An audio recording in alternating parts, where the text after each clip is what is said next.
ছিল, কিন্তু তার থেকেও বড় সংকট ছিল জাতীয় চেতনার অভাব। এই জাতীয় চেতনার অভাব মেটাতে বঙ্কিমচন্দ্র চট্টোপাধ্যায় এই পরিপ্রেক্ষিতে 1870-এর দশকে বন্দে মাতরম রচনা করেন। বন্দে মাতরম কোনো ধর্মীয় সঙ্গীত নয়। বঙ্কিমচন্দ্র চট্টোপাধ্যায় বন্দে মাতরমে উল্লেখিত আছে সুজলাং সুফলাং। এখানে ভারতবর্ষের সমৃদ্ধির কথা বলা হয়েছে। শস্য শ্যামলাং, এখানে কৃষি নির্ভর ভারতবর্ষের কথা বলা হয়েছে।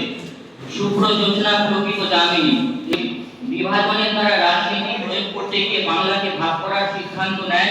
তখন কবিগুরু রবীন্দ্রনাথ ঠাকুর সেই সিদ্ধান্তের গুরুতর বিরোধিতা করে রাখি বন্ধন উৎসবের আয়োজন করেন। সেই আয়োজনে আহ্বান দিয়ে ছাত্র, যুবক, কৃষক এবং শ্রমিকরা ধর্ম, জাতি, বর্ণ নির্বিশেষে একসাথে একে অপরের হাতে রাখি পরিয়ে মিছিলে বের হয় এবং বাংলা তথা গোটা ভারতবর্ষে আকাশে বাতাসে গুঞ্জিত হতে থাকে বন্দে মাতরম ধ্বনি। বিচারকবৃন্দ, ঋষি অরবিন্দ বন্দে মাতরম ধ্বনির দ্বারা এতটাই প্রভাবিত হয়েছিলেন যে তিনি সর্বাগ্রে ঘোষণা করেন, Vande Mataram is not merely a song, it is the mantra of Indian nationalism. ঠিকই তাই, দেখা যায় তৎকালীন সময়ে ভারতবর্ষে যতগুলি বিপ্লবী সংগঠন ছিল যারা স্বাধীনতার জন্য দায়ী, সেই সমস্ত বিপ্লবী সংগঠন যুগান্তর হোক, গদর হোক বা বেঙ্গল ভলান্টার্স হোক কিংবা অনুশীলন সমিতি হোক, তাদের প্রত্যেকটি বিপ্লবী বন্দে মাতরমকে নিজেদের জাতীয় মন্ত্র হিসেবে গ্রহণ করে থাকেন।